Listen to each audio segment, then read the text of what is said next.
হাওড়ার লিলুয়ায় দুই দুষ্কৃতী এসে প্রকাশ্যে গুলি করলো একজন প্রমোটারকে এবং এই ঘটনা সামনে আসছে কিভাবে না একটাই ভরসা সিসিটিভি ফুটেজ এবং সেই সিসিটিভি ফুটেজে দেখা যাচ্ছে যে এই দুষ্কৃতীরা তারা দুজন এসে গুলি চালিয়ে পালিয়েও যাচ্ছে। এখনো পর্যন্ত এতগুলো দিন পার হয়ে গেল, দুটো দিন পার হয়ে গেল, কিন্তু পুলিশের হাতে কোনো দুষ্কৃতী নেই, অর্থাৎ তাদের জালে কোনো দুষ্কৃতী ধরা পড়েনি। বরং তারা বলছে বাইরের রাজ্য থেকে এসে তারা বাইরের রাজ্যেই হয়তো পালিয়ে গিয়েছে, কিন্তু এখনো পর্যন্ত অধরা দুষ্কৃতীরা। লিলুয়ায় প্রমোটারকে গুলি করে খুনের চেষ্টা, এবার সিসি ক্যামেরার ছবি প্রকাশ্যে আনলো পুলিশ। হাওড়ার লিলুয়ায় সিসিটিভি ফুটেজে দেখা যাচ্ছে প্রমোটার রাজেশ সিংকে দাঁড়িয়ে থাকতে, দুষ্কৃতীরা তাকে গুলি করে, সেখানেই লুটিয়ে পড়ে রাজেশ সিং।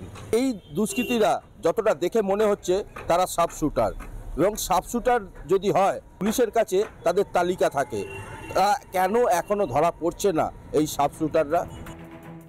কিন্তু এই ঘটনার পর কেটে গেছে দুদিন। হাওড়া পুলিশ কমিশনারেটের ক্রাইম রেকর্ড দেখে শার্প শুটারদের তালিকা তৈরি করা হয়েছে। সেই তালিকা ধরেই চলছে খোঁজ খবর। 6 এপ্রিল 2024 হাওড়ার লিলুয়ায় শুটআউট, ব্যবসায়ীকে লক্ষ্য করে গুলি।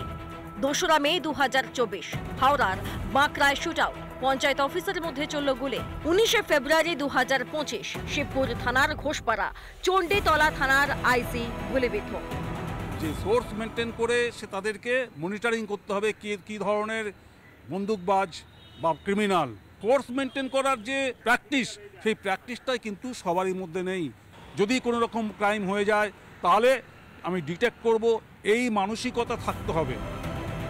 19 ফেব্রুয়ারি লিলুয়ার গোশালা রোডে আক্রান্ত হন স্থানীয় প্রমোটার রাজেশ সিং। শুট আউটের পর আশঙ্কাজনক অবস্থায় তাকে পাঠানো হয় কলকাতার একটি বেসরকারি হাসপাতালে।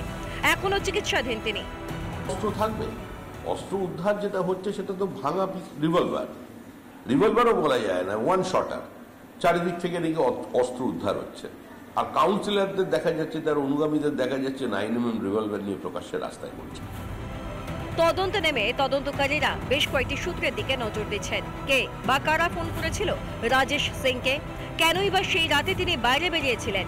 তাহলে কি পরিচিতরাই এই কাণ্ড ঘটালো? সেই উত্তরে খুঁজছে পুলিশ। হাওড়া থেকে প্রসেনজিৎ অধিকারীর রিপোর্ট, রিপাবলিক বাংলা। শহর হোক বা শহরতলি, রাজ্যের বিভিন্ন জায়গায় বিভিন্ন সময় সাম্প্রতিককালেই আমরা দেখতে পাচ্ছি একের পর এক অপরাধীরা অপরাধ করছে এবং তারপর পালিয়েও যাচ্ছে, এমনকি অধরা থেকে যাচ্ছে দীর্ঘদিন। আর এরপরেও প্রশ্ন করা যাবে না যে পুলিশ কবে আর নিজেরা কাজটা করে দেখাবে? আদতে তাদের কাজটা কি? নাগরিক পরিষেবা দেওয়া নাকি জেগে ঘুমিয়ে থাকা? একের পর এক জায়গা, কোথাও রাহাজানি, কোথাও ধর্ষণ, কোথাও খুন, কোথাও শুট আউট, কোথাও ডাকাতি। এর শেষ কোথায়?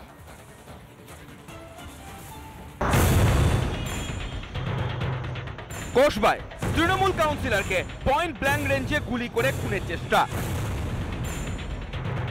মালদহে প্রকাশ্য দিবালোকে তৃণমূল কাউন্সিলরকে খুন। পাঞ্জিপাড়ায় পুলিশের উপর গুলি চালিয়ে আসামিকে ছাড়িয়ে নিয়ে যায় দুষ্কৃতীরা। লিলুয়ায় প্রমোটারকে গুলি করে খুন। কলকাতার ঢাকুরিয়ায় প্রকাশ্য রাস্তায় মহিলার হার ছিনতাই। সাম্প্রতিক এই ছবিগুলোই বলে দিচ্ছে রাজ্যের আইন শৃঙ্খলা পরিস্থিতি ঠিক কেমন। বাংলায় আজ আর নিজেকে নিরাপদ ভাবা যাচ্ছে না। আমাদেরকে ভাবতে হবে যে আমি এখান থেকে অন্য কোথাও গিয়ে থাকতে হবে, কারণ সব থেকে ইম্পর্টেন্ট হচ্ছে আমাদের নিরাপত্তা। সেই নিরাপত্তাটাই যদি বিঘ্নিত হয় সেক্ষেত্রে শুধু প্রশাসনই এটার জন্য সঠিকভাবে ব্যবস্থা নিতে পারে। পুলিশের কথা যত কম বলা যায় ততই ভালো। মানুষের ভরসা দেওয়ার চেয়ে শাসকের দাবেদারিতেই যেন বেশি গুরুত্বপূর্ণ ডিউটি পুলিশের। মানুষও স্বাভাবিকভাবে আস্থা হারাচ্ছে উর্দির ওপর থেকে। আমি সত্যি কথা বলতে গেলে পুলিশকে আমি বিশ্বাস করি না। পুলিশের, আমাদের রাজ্যে পুলিশের যা অবস্থা আমি একেবারে বিশ্বাস করি না। লাস্ট অভয়াকাণ্ডে যা আমরা দেখলাম লাস্ট 7 মান্থস ধরে, সেটা বলা বাহুল্য। পুলিশি নিষ্ক্রিয়তার কারণ কি? কোথাও কি হাত পা বেঁধে দেওয়া হয়েছে পুলিশের?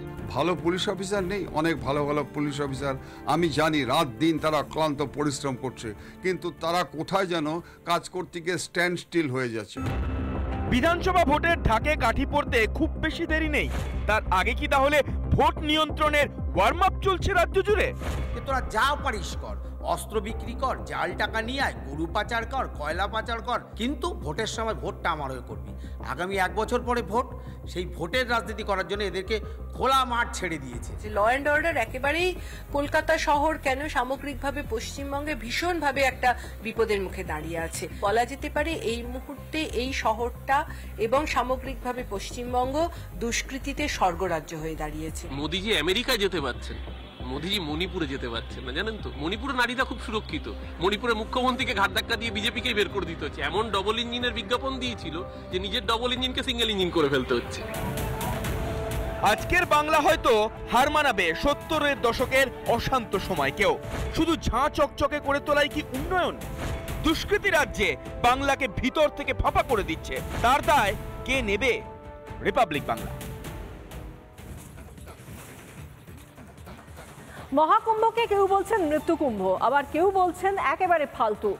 ইন্ডি জোট আমরা দেখেছি প্রয়াগরাজের দুর্ঘটনা, সেই দুর্ঘটনাকেও রাজনৈতিক হাতিয়ার করতে ছাড়েনি। এবং এবার ছিল জবাব দেওয়ার পালা। যারা বিদেশি শক্তির কাছ থেকে অর্থ নিয়ে দেশকে দুর্বল করতে চায় তাদের উদ্দেশ্যে কি বললেন প্রধানমন্ত্রী? বিশেষ রিপোর্ট।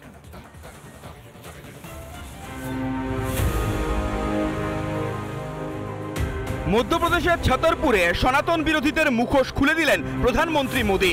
বিদেশি শক্তির সঙ্গে মিলে সনাতনীদের যারা বদনাম করে তাদেরও কাঠগড়ায় তুলেছেন প্রধানমন্ত্রী।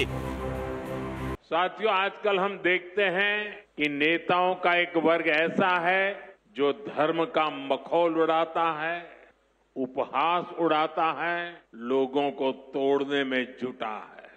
और बहुत बार विदेशी ताकतें भी इन लोगों का साथ देकर देश और धर्म को कमजोर करने की कोशिश करती दिखती है।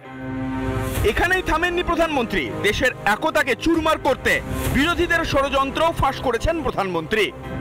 हिंदू आस्था से नफरत करने वाले ये लोग सदियों से किसी न किसी भेष में रहते रहे हैं। गुलामी की मानसिकता से गिरे हुए लोग हमारे मत, मान्यताओं और मंदिरों पर, हमारे संत, संस्कृति और सिद्धांतों पर हमला करते रहते हैं। हमारे समाज को बांटना, उसकी एकता को तोड़ना ही इनका एजेंडा है। মহাকুম্ভ নিয়ে বহুবার বিষ উগলেছেন ইন্ডি জোটের নেতারা। নানা ধরনের কন্টেন্ট দেখার জন্য লাইক করুন, শেয়ার করুন আমাদের ফেসবুক পেজ, সাবস্ক্রাইব করুন আমাদের ইউটিউব চ্যানেল। পাশাপাশি অন্যান্য ব্রেকিং নিউজের জন্য অবশ্যই চোখ রাখুন রিপাবলিক বাংলায়।